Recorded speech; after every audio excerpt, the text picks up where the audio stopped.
España ha escrito un libro titulado El derecho a devirar, un año en el manicomio catalán, que es un poco una secuela del manicomio catalán, publicado el año pasado, que si aquello era un poco para sentar las bases de todo el disparate, este ya es un dietario que va de diada a diada, donde se explica un poco lo que es la vida cotidiana en una comunidad a la que de repente parece que se le ha ido la olla.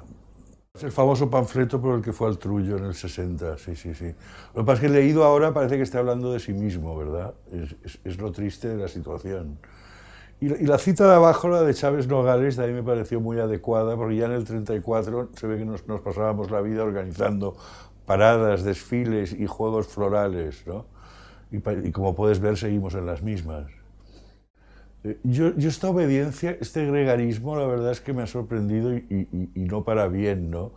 Yo siempre había pensado que éramos un pueblo más bien emprendedor y que hacía las cosas por su cuenta, que no esperaba que le diesen instrucciones. Pero claro, esto ha cambiado tanto desde el pujolismo, nos hemos convertido en una sociedad de funcionarios cuando nunca lo habíamos sido, y sobre todo las cuestiones patrióticas y sentimentales han acabado consistiendo esto en una especie de grandes marchas verdes permanentes en la cual el que se lleva el gato al agua es el que te saca a la gente a la calle, ¿no? De ahí que dos instituciones aparentemente particulares, pero muy subvencionadas, como la ANC y Omnium, sean en este momento la fuerza de combate, digamos, del gobierno, ¿no?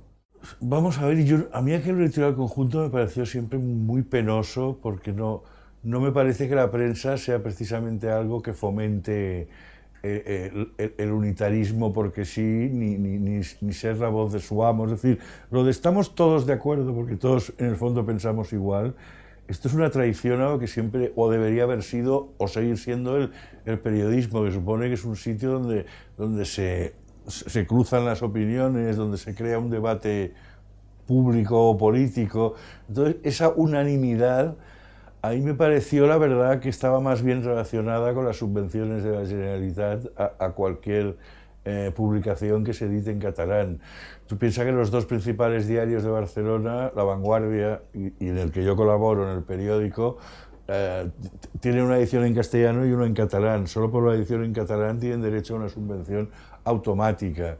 Y entonces, claro, entre la bajada de ventas de la prensa impresa y el dinero tan necesario que te llega del gobierno, es así yo creo como acaban saliendo editoriales conjuntos y cómo se va llenando todo de columnistas soberanistas, porque saben que dependen del dinero público para tirar adelante.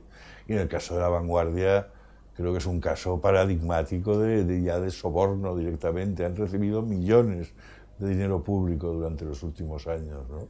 No se sabe nada. En teoría, Pepe Antich cayó porque era el soberanista de Guardia, pero es que también es verdad que Pepe es el que había negociado todo el dinero público para...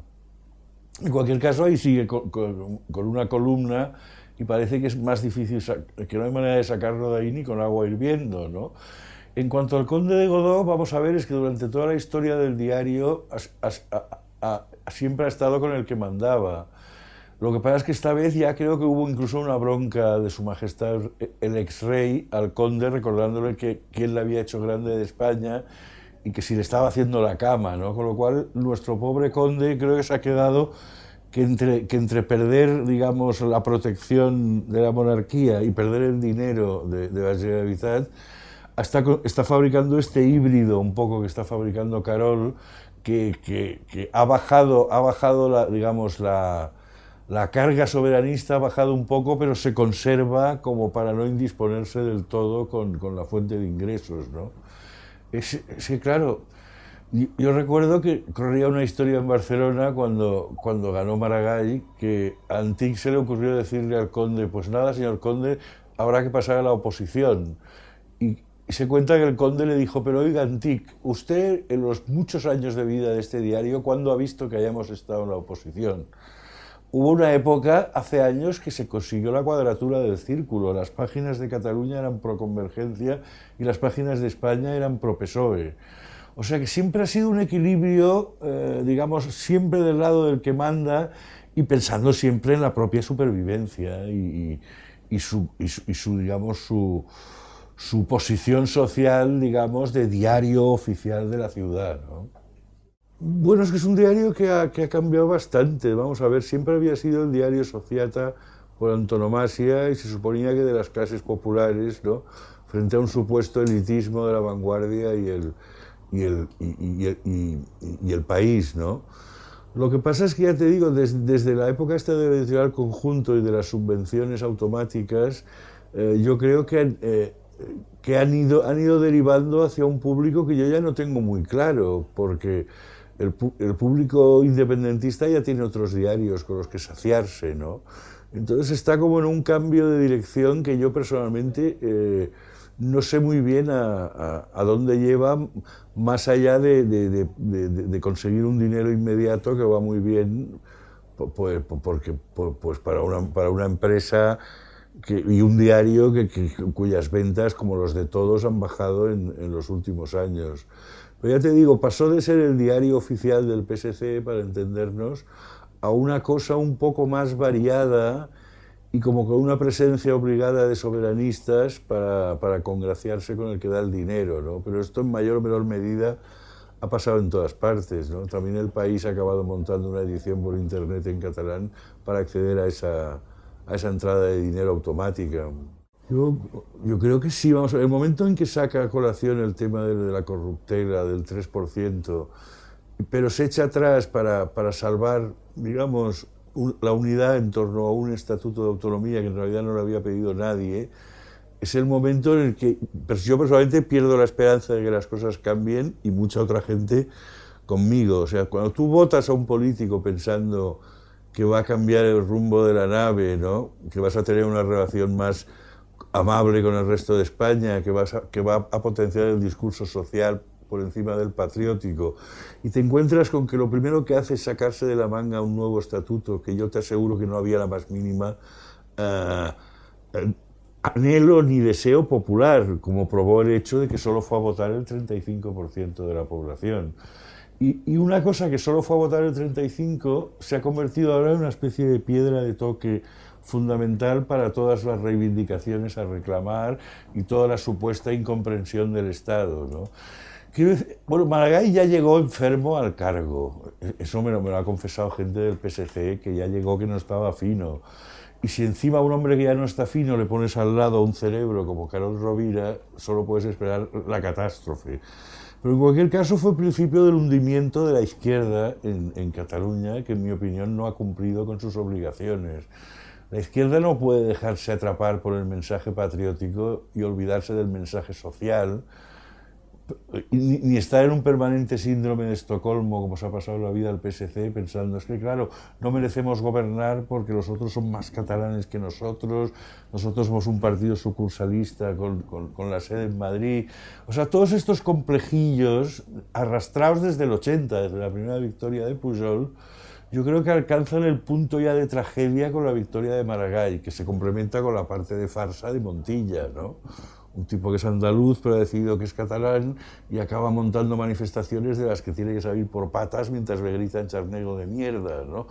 O sea, la vieja historia de que la historia se repite primero como tragedia y luego como farsa, en el caso de los últimos años en Cataluña, yo creo que está absolutamente claro. Súmale a ello también el abandono de lo que queda del PSUC, de lo que queda de los comunistas, de Iniciativa per Catalunya y los Verdes, que claro, cuando tú ves a un tipo como Joan Herrera, que se supone que es la voz del pueblo, ejerciendo de monaguillo de Artur Mas, que no deja de ser un buen burgués de derechas con sus propias preocupaciones, te das cuenta de que algo no pita. Cuando ves a los presidentes de los sindicatos, comisiones y UGT haciéndose fotos con Muriel Casals, la jefa de Òmnium, cuya guerra es absolutamente distinta. Es decir, cuando todo el mundo baja la testuz ante el supuesto problema nacional y quien tiene que defender la clase obrera o la lucha de clases o todos esos conceptos tan bonitos que ahora ha heredado Podemos, cuando toda esa gente deja de hacer lo que tiene que hacer, acabas en un discurso único y acabas en esta especie de patriotismo obligatorio en el que estamos desde hace unos años. Es que es lo que yo y mucha otra gente pensaba. Tú piensas que en estos momentos hay un montón de convergentes de la primera jornada, gente ya de más de 70 años, que se siente absolutamente huérfana y traicionada, ¿no? Esto es como si a un franquista de pro le explicas que el caudillo se tiraba a los niños del colegio de San Ildefonso, es que lo hundes, ¿no? E incluso los que no podíamos soportar a Pujol ni su visión de Cataluña y del mundo, por lo menos queríamos creer que si alguien trincaba era la parienta, los hijos, pero él iba envuelto en un halo de santidad y se pasaba la vida riñéndonos y diciendo lo que había que hacer. Incluso la fundación estaba dedicada a la ética y las buenas prácticas, es como un sarcasmo, ¿no?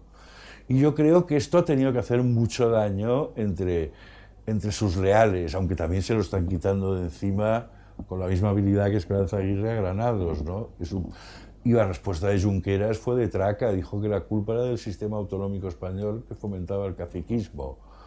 Pero entonces, claro, es un ídolo que nos ha estado engañando pues 30 años. Y esto, dejando aparte lo que robara o dejara de robar, yo creo que es un daño moral a la autoestima de una comunidad, porque esto que te digo es cierto, era un personaje respetado incluso por los que no podíamos estar más en desacuerdo con él, porque se había revestido como era el padre de la patria o papá pitufo, como quieras verlo, ¿no? Y entonces que un personaje así te haya estado timando 30 años, ni siquiera te alegras, ¿no? Porque también te acabas sintiendo un poco como un borrego más que se ha estado tragando el timo más viejo del mundo. Vamos a ver, es que la labor del Estado aquí tampoco ha sido muy digna, ¿no? Yo tengo la impresión de que, y la tiene más gente, de que tanto el PSOE como el PP se pasaron 30 años tratando a Pujol como una especie de caudillo tribal que mientras estuviera tranquila a la parroquia, es como si hubiera un pacto tácito de tú roba lo que puedas mientras no nos toques las narices con la independencia. Y de ahí el viejo cometió error a los 84 de hacerse independentista, con lo cual ya no le servía para nada al Estado. Ni siquiera aquel papel como de puente podrido que ejercía entre Cataluña y España dejó de ser totalmente inútil, entonces se le echó la caballería encima, pero moralmente insisto que el Estado ha tenido también su parte de culpa de dejarnos tirados de la mano de Dios a los que no estábamos de acuerdo con el nacionalismo a cambio de este corto plazo de dame tus votos y haz lo que te dé la gana, ¿no? Lo que pasa es que yo creo que el caso de Mas tiene también un componente psiquiátrico. Piensa que es un tipo que lo elige a dedo Pujol un poco para guardarle caliente la silla al heredero, a Oriol. Yo creo que el viejo Pujol tenía en mente una especie de monarquía norcoreana que básicamente el cargo iba pasando de padres a hijos. Entonces coge a este hombre que era un probo funcionario que no se había distinguido nunca por tener una sola idea, ni por ser independentista, un tipo que incluso decía que la independencia era imposible, rancia y de otra época. Y yo creo que el momento en que cuando Oriol se desactiva porque le pillan en el tocomocho de las ITV, además en grado de tentativa, ni siquiera como sus hermanos que son más listos, que han pillado millones. Entonces cuando se da cuenta de que él puede entrar en la historia en ese momento. Entonces cuando se monta toda esta película independentista que por un lado va muy bien también para ocultar toda la corrupción y toda la porquería de allí dentro, porque si no me equivoco en estos momentos hay 4 tipos en el Parlamento de Convergencia imputados, incluyendo al hijo del gran líder, ¿no? Entonces es un poco el viejo truco de Pujol cuando banca catalana, de me envuelvo en la bandera y digo que los ataques contra mí son contra la patria, y siempre consigues una masa, una clac que te sigue, ¿no?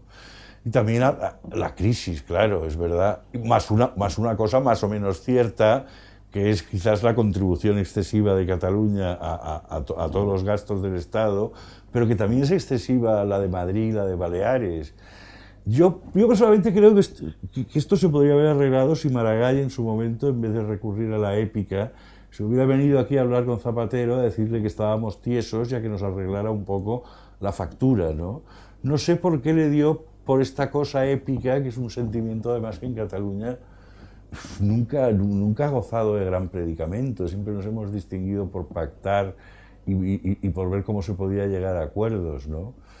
Y ahora estamos pues con este delirio que es que tampoco sabes cómo acabará, porque además son sordos, o sea, es que ya no es lo que diga España, es lo que diga la Unión Europea, también hay muchos que les trae sin cuidado. Hay una minoría de devotos que aspiran como a la aldea de Astérix, ¿no? Que es que si nos quieren o no nos quieren los europeos, aquí estamos nosotros que somos los más grandes. Y claro, es una actitud tan en contra de la historia y del presente, y en el fondo tan caprichosa, ¿no? Querer cargarse un país porque dices que te sientes maltratado y que te pasan unas facturas del copón, a mí me parece en el fondo frívolo, especialmente por esta obsesión de identificarse con los pueblos oprimidos de la tierra, que existen, pero es que no somos nosotros. Y aparte, si tú ves cualquier manifestación de la señora Casals, allí no hay un obrero, es que lo único que hay es clase media que come 6 veces al día y que me recuerdan mucho los del Berlín Occidental cuando se quejaban de que los muertos de hambre del otro lado entraban por allí y se acababan los yogures en el supermercado. En el fondo me parece que se disfraza de patriotismo lo que es egoísmo e insolidaridad.